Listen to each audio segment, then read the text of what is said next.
नमस्कार। आज के इस 5 मिनट वीडियो में हम धनिया का आउटलुक देखेंगे।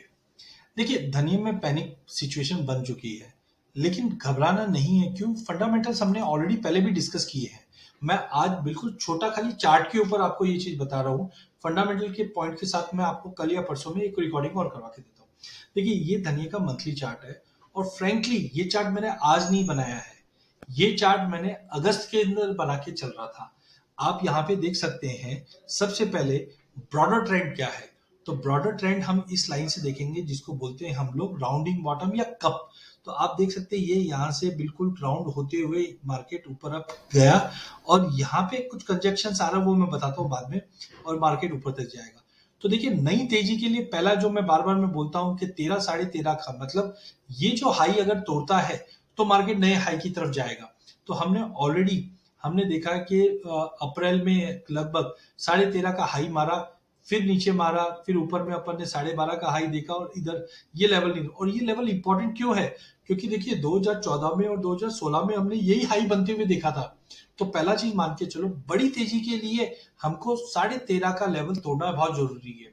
हाँ, एक बार ये 13.5 का लेवल टूटता है तो डेफिनेटली ये 160 मतलब 16,000 से 17-18,000 वाले जो लेवल है बिल्कुल दिखेंगे। बट पहला हमारा पड़ाव क्या है? 13,500। तो पहले 13,500 की बात करें हम कि ये टूटे तो हम आगे जाए। दूसरा चीज, अब यहाँ पे आप देखिए कि एक छोटा कप का हैंडल और बनता है कभी भी। तो ये छोटा कप का हैंडल में भी देखिए मार्केट बढ़ा, नीचे आया, ऊपर गया, फिर नीचे आया। अभी भी आप देखोगे तो ये कप का हैंडल कहाँ दिखा रहा है? ये दिखा रहा है 10,000 के करीब या 10,100 के करीब।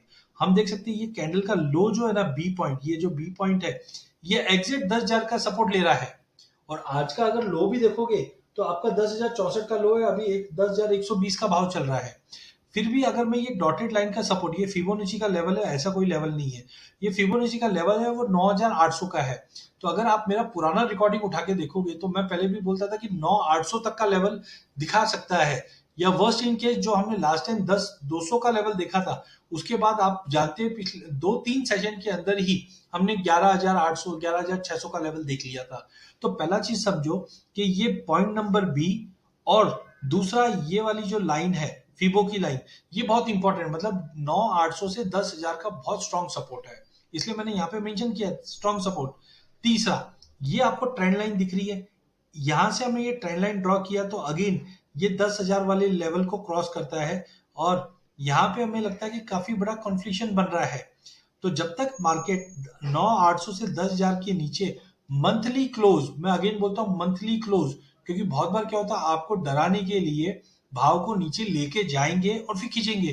क्योंकि ओपन इंटरेस्ट आज भी अगर आप देखोगे दिसंबर वायदे में 7,500 का ओपन इंटरेस्ट है, जनवरी का 150 ओपन इंटरेस्ट है।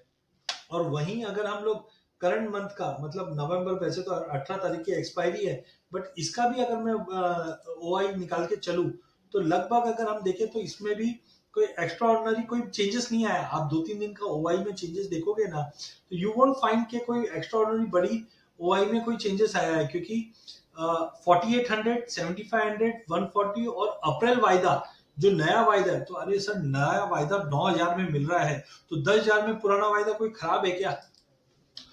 तो यहाँ पे मुझे लगता है कि 9,800 से 10,000 का जो जोन है वो स्ट्रॉन्ग सपोर्ट में आएगा। हाँ, गिरावट क्यों आई है? देखो, गिरावट का पहला कारण ये है कि सोइंग बढ़ी है, क्योंकि गुजरात में अगर हम लोग 1 तारीख तक की बात करें तो लगभग 13,000 हेक्टेयर से ज्यादा की सोइंग हो चुकी है, जो पिछले 2 सालों की स्पीड से ज्यादा है। सर ये नई चीज नहीं है, मैं जुलाई अगस्त से आपको बोल रहा हूँ कि सोइंग इस बार बढ़ेगी, लेकिन प्लीज ट्राई टू अंडरस्टैंड, ये जो सोइंग बढ़ेगी, क्या जनवरी में आपको नया माल मिल जाएगा? क्या फरवरी में नया माल मिल जाएगा क्या? हाँ, फरवरी में मिलेगा, लेकिन कब मिलेगा? 20 फरवरी के बाद मिलेगा हमें। तो एज ऑफ नाउ अगर सोइंग बढ़ भी जाती है, प्लीज ट्राई टू अंडरस्टैंड, नया माल 20 फरवरी से पहले नहीं आएगा। और मॉइस्चर कितना रहेगा? पुराना, हमको एक्सपोर्ट के लिए जो माल लगेगा वो पुराना धनिया लगेगा। पिछले साल हम कैरी ओवर स्टॉक कम था ऐसे करके रो रहे थे, तभी तो ये रैली आई है। तो कौन सा इस बार कैरी ओवर स्टॉक बढ़ गया है? पिछली बार कैरी ओवर स्टॉक कम था, प्रोडक्शन कम था। इस बार चेंज यही हुआ है कि कैरी ओवर स्टॉक कम है, प्रोडक्शन भरपूर है। लेकिन प्रोडक्शन आएगा कब? प्रोडक्शन आएगा हमारे पास फरवरी 20 तारीख के बाद। तो फरवरी 20 तारीख तक हमको करना क्या है? पुराने जीरे से करना है। दिसंबर में मतलब 14 नवंबर से 14 दिसंबर के बीच में 32 लाख शादी है। एक शादी में भी अगर हम बात करें 10 किलो धनिया लगता है, तो आप बिल्कुल मान के चलिए कि 10 से 12 लाख बोरी तो खाली हम शादी शादी में निकल जाएंगे। मैं मेरे हिसाब से 9800 स्ट्रॉन्ग सपोर्ट निकल के आता है धनिये का वीकली बेस पे। जब तक 9800 के नीचे की क्लोजिंग नहीं देता है हफ्ते भर, तब तक कोई गुंजाइश नहीं है। सोइंग बढ़ी है, मैं खुद मानता हूं इसकी वजह से मार्केट टूटेगा, लेकिन सर जब नया माल आएगा। दूसरा एक चीज है, कोई भी फार्मर नुकसान में माल नहीं बेच रहा। कॉटन का पिछले महीने का अराइवल देख लो, माल छोड़ने के लिए तैयार नहीं। सोयाबीन का आपने केस देखा, मस्टर्ड का केस देखा, फार्मर नीचे के भाव में नहीं माल बेचेगा। तो मुझे लगता है कल शुक्रवार है, आखिरी दिन है, 3 दिन की गिरावट के बाद प्रॉफिट बुकिंग या शॉर्ट कवरिंग 200 टका आएगी। कल 11 साढ़े 11 के बाद जैसे मंडियां ओपन होती है, सेटल होती है, मुझे लगता है यहां से शॉर्ट कवरिंग खींचेगा। एक बार 10,200 और 10,450 ये दो लेवल ऊपर आ जाता है तो सिनेरियो टोटली चेंज हो जाएगा। तो प्लीज पैनिक मत कीजिए। 9,800 के नीचे का एक स्टॉप लॉस फिर भी हम रख के चलते हैं कोई भी प्रिकॉशन में, और एक बार 10,400 के ऊपर निकल जाता है, फिर आप देखिए मार्केट में सीवियर शॉर्ट कवरिंग आएगी।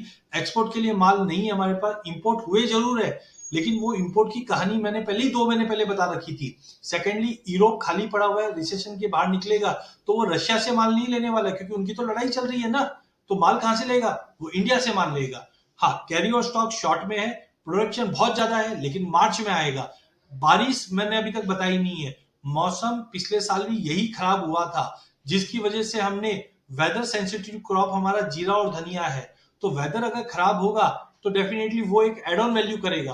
तो ओवरऑल घबराना नहीं चाहिए। 9,800 के नीचे का वीकली क्लोज, ऐसा नहीं एक बार टच किया सर स्टॉप लॉस उड़ गया। 2-3 दिन 9,800 के नीचे क्लोज दे रहा है तो रिव्यू करने की, घबराने की जरूरत है, वो बाद में देखेंगे हम लोग। लेकिन 9,800 नहीं तोड़ना चाहिए। 10,200 10,450 कल की क्लोजिंग ऊपर देनी चाहिए, वहां से मार्केट घूमने की पूरी गुंजाइश है। तो 9,800 और 10,400 ये दो मान के चलो। चार्ट में कोई चेंजेस नहीं आया, कप एंड हैंडल फॉर्मेशन है। 13.5 रॉकेट है। 9,800 मार्केट में कुछ नहीं होगा, क्योंकि ऑलरेडी डिस्काउंटेड। नया माल 9,000 में ले रहे हो तो पुराना माल 10,000 में सस्ता है। तो ओवरऑल मुझे लगता नहीं है। कल एक बार और मैं कोशिश करके फंडामेंटल और टेक्निकल का एक पूरा रिव्यू बना के दूंगा, बट एज ऑफ नाउ मुझे लगता है कि प्राइजेस सपोर्ट कर जाएगा। कल शुक्रवार है, शॉर्ट कवरिंग 200 टका